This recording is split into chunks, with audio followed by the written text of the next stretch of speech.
انسانیت کی راہیں کشادہ کرتے چلے جانا، رب العالمین کے سامان کو عام کرتے چلے جانا، یہ اسلام ہے، یہ دین ہے، آگے بڑھنا ہے، یہ قانون ارتقاء ہے، یہ سائنس کا یا کائنات کی تھیری ہے، یہ حق ہے، اور اس کے راستے میں رکاوٹیں کھڑی کرتے چلے جانا، یہ باطل ہے۔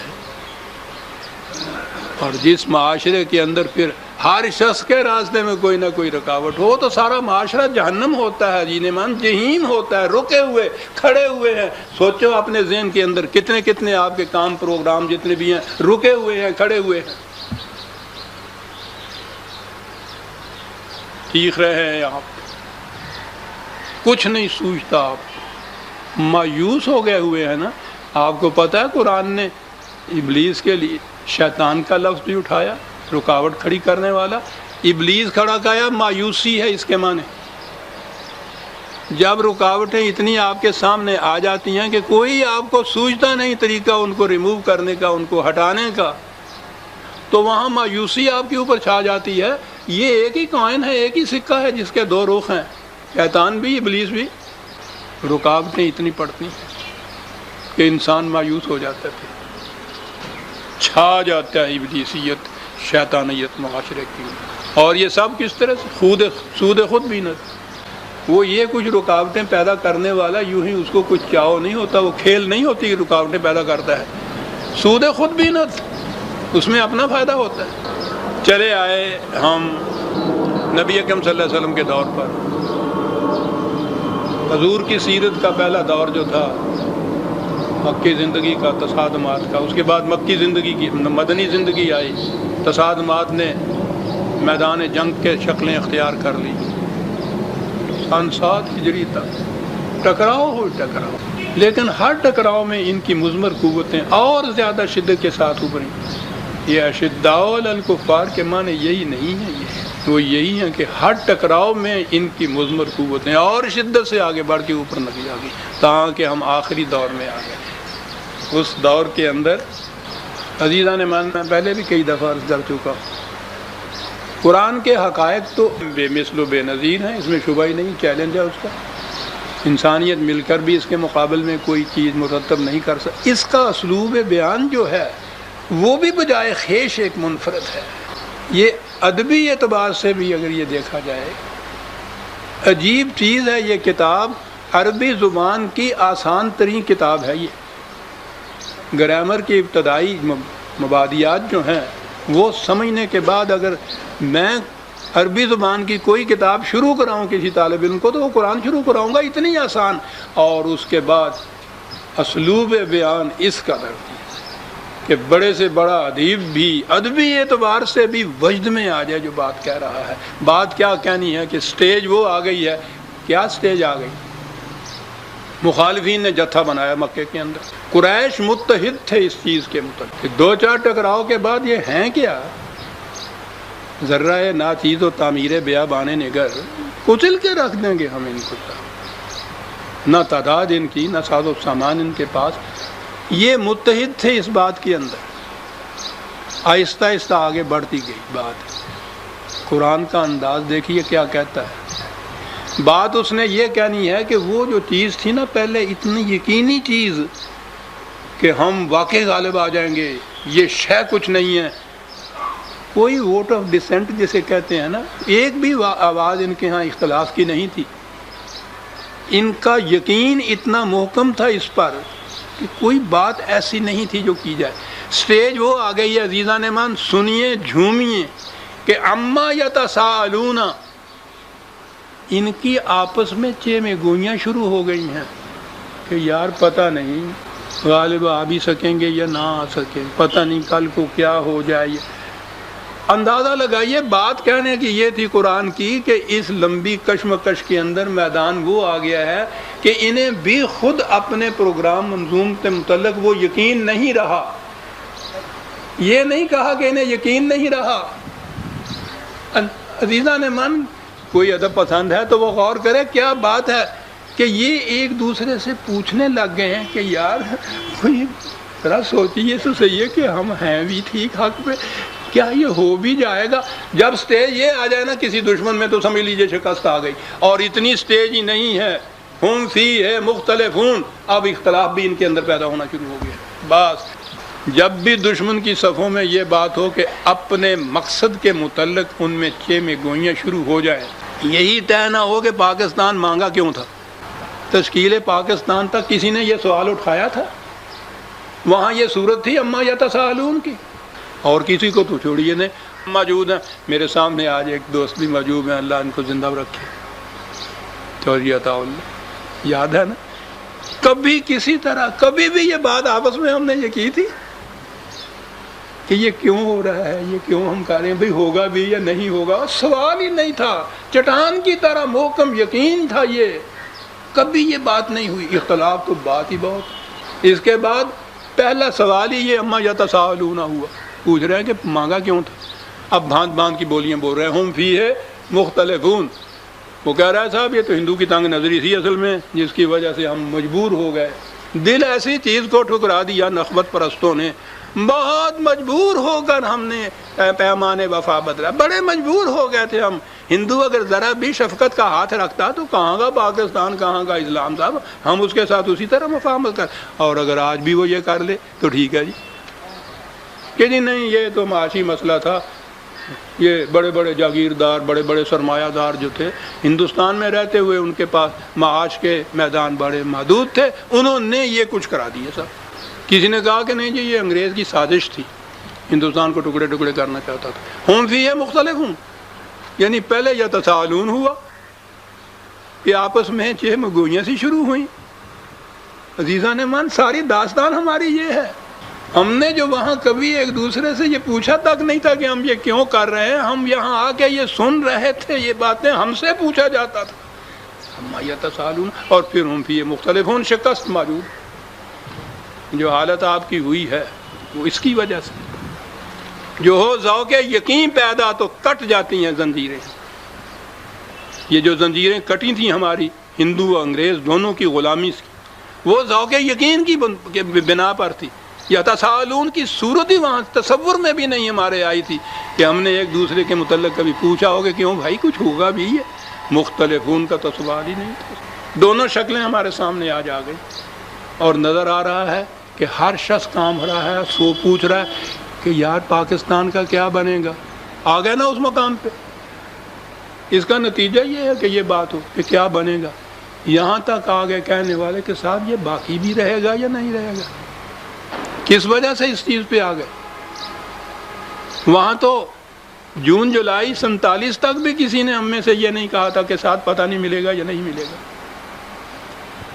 یہاں ملنے کے بعد، اتنی بڑی مملکت کے مالک ہونے کے بعد، اتنے عرصے کے بعد یہ کیوں آج خیال پیدا ہو رہا ہے کہ رہے گا بھی یا نہیں؟ اس لیے کہ پہلے یتساءلون ہوا، پھر مختلفون ہوا، اور آج اختلاف کا تو پوچھیے نہیں۔ کوئی کہہ رہا ہے سیکولر حکومت قائم کرنے کے لیے بنانا چاہے، وہ کہتے ہیں کہ نہیں صاحب دو قومی نظریہ ہی بالکل غلط تھا، وہ سب یہ تھی مختلفون، شکست لازمی۔ آپ نے غور فرمایا عزیزان من کہ بات تو یوں ایسی شروع ہوئی ہے جیسے اس زمانے کی کوئی بات ہو رہی ہے۔ یہ ابدی حقائق ہیں۔ قوموں کی زندگی کے اندر شکست کے آثار اس سے نظر آتے ہیں کہ پہلے چہ مگوئیاں ہونی شروع ہو جائیں اپنے مقصد کے تیقن میں، پھر اختلاف پیدا ہو جائے اس کے متعلق۔ اما یتساءلون، کتنا خوبصورت سا لفظ، دو لفظ ہیں عزیزان، اور پھر استفہامیہ جو اس کے اندر ہے، یہ کس بات کے متعلق آپس میں یہ چہ گوئیاں کر رہے ہیں؟ کون سی بات ہے جس کے متعلق ان کے دلوں میں شکوک ابھر رہے ہیں، اضطراب پیدا ہو رہا ہے؟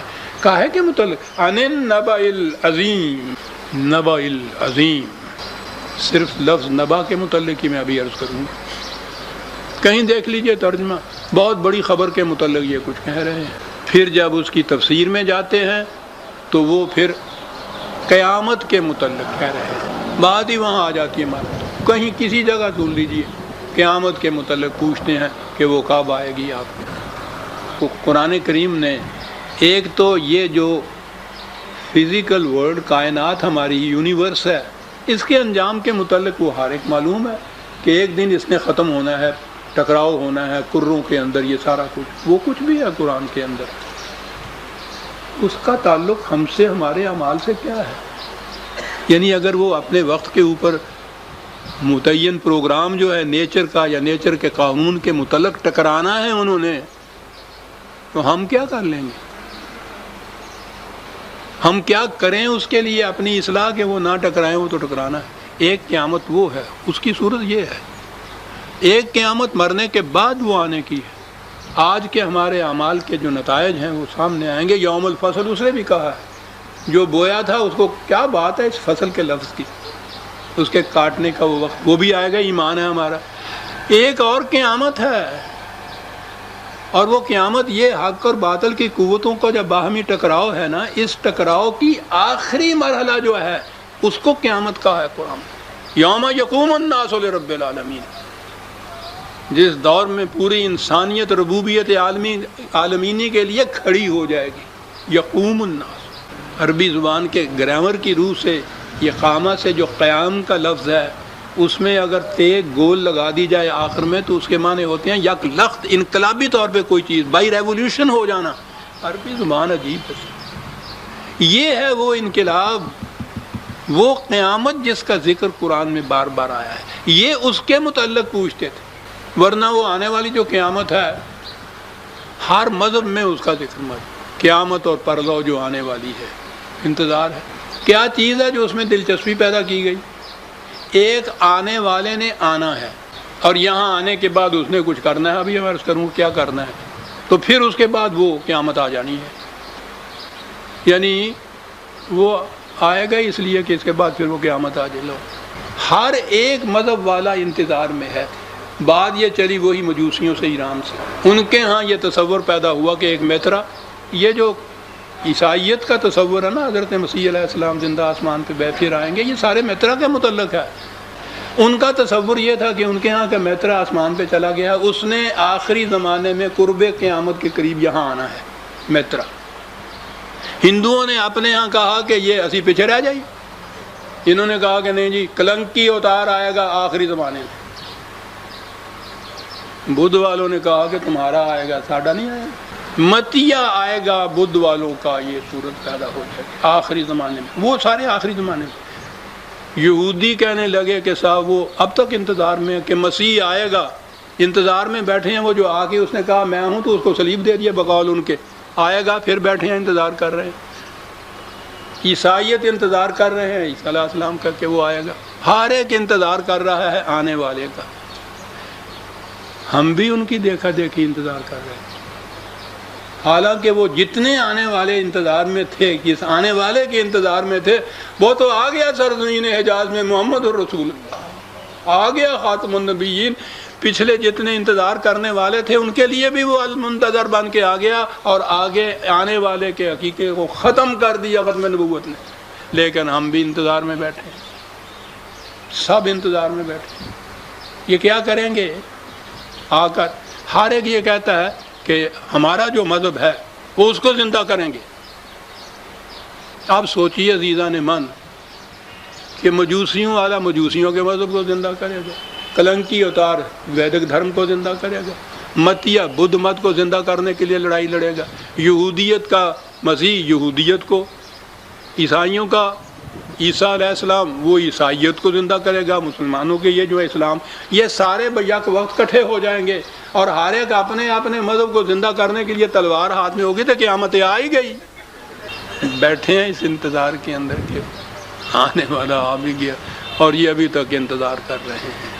یہ وہ جو ہے ان النبأ العظیم، یہ اس آنے والی قیامت کے متعلق نہیں، نہ تو مرنے کے بعد کی قیامت کے متعلق ہے، اور نہ ہی یہ جو اس عرضی یا طبعی کائنات کے اختتام پہ وہ جو سارے آگے اکٹھے ہوں گے، پھر یہ پٹاخے پہن گے انہاں دے، یہ سارا کچھ جو ہوگا یہ اس کے متعلق بھی نہیں ہے۔ میں نہیں یہ کہہ رہا، عزیزان من قرآن کی بصیرت، دو لفظ کہنے کے بعد یہ کہا کہ کلا سیعلمون، اور یہ تو ابھی دیکھ لیں گے وہ کہ حمد کیا ہے، آ رہی ہے سیعلمون۔ یہ عربی زبان کا سین دیکھیے کیا کہہ رہا ہے، ابھی نظر آ جائے گا، ابھی دیکھ لیں گے۔ اور پھر یہ چیز اتنی زیادہ تیقن کے ساتھ کہی گئی، کلا سیعلمون ثم کلا سیعلمون، نہیں سمجھا تو پھر سمجھ لو ابھی تمہاری سمجھ میں آ جائے گا کہ وہ قیامت کیا ہے، آ رہی ہے صاحب۔ اللہ اکبر، سمجھ میں آ گیا کہ یتساءلون کیا بات تھی؟ یقین کی عمارت کی بنیادیں ہل گئی تھیں، اختلاف پیدا ہو گیا تھا قوم کے اندر، اور اس کے بعد کہا کہ جب یہ حالت تمہاری ہوگی تو اب انتظار لمبا کون سا ہو گیا، وہ تو سب چیزیں تیار ہیں۔ سیعلمون، کلا سیعلمون، یہ سیعلمون صاحب کسی کی نگاہ نہیں جاتی کہ وہ کیا کہہ رہا ہے عربی زبان میں، ابھی سامنے تمہارے آ رہے ہیں، دیکھ لو گے ابھی تم۔ دیکھا انہوں نے اپنے سامنے یہ سارا کچھ جو قیامت آ رہی تھی۔ یہ جو چیز ہے عزیزان من، سامنے کی قیامت اور سامنے کا جہنم، یہ نہ دیکھا جائے تو پھر انسان تمام اسی اضطراب میں رہتا ہے۔ سخن ز نامہ و میزاں دراز تر گوئی، ہزار حیث نہ بینی قیامت موجود، بلکہ اس سے بھی زیادہ ایک دو شعر اس کے وہ بڑے دلچسپ ہیں۔ ز دوزخ واعظ کافر گرے گفت، کیا بات ہے اس شخص کی، واعظ جو دوسروں کو کافر بناتا جاتا تھا اور ہر کافر کے متعلق کہتا تھا یہ بھی جہنم میں، یہ بھی جہنم میں، کہتا چلا جا رہا تھا۔ حدیث خوش تراز و کافر گفت، اس سے بھی زیادہ ایک خوش تر بات جو تھی وہ کافر نے کہی، جو یہ کہہ رہا تھا۔ اس نے کیا کہا؟ اس نے کہا کہ ندانت آن غلام احوال خود را، کہ دوزخ را مقام دیگراں گفت، یہ خود دوزخ کے اندر کھڑا ہے اور کہہ رہا ہے کہ دوزخ دوسروں کا مقام ہے، اپنے دوزخ کو نہیں دیکھ رہا جس میں یہ کھڑا ہے۔ ہم سب اپنے اپنے دوزخ میں کھڑے ہیں عزیز من، اور دوسروں کے متعلق فتوے صادر کر رہے ہیں، یہ بھی جہنمی، یہ بھی جہنمی، یہ بھی جہنمی، اور جس جہنم میں یہ کھڑا ہے اسے یہ نہیں دے۔ کلا سیعلمون ثم کلا سیعلمون، ہم تو اپنی آنکھوں کے سامنے دیکھ رہے ہیں۔ عزیزان من، مجھے خوشی ہوئی کہ آج اس کی ابتدا اس صورت کی ہم نے یہ کر لی، اب آگے راستے کھل جائیں گے سمجھنے کے۔ ربنا تقبل منا انک انت السمیع العلیم۔ شکریہ۔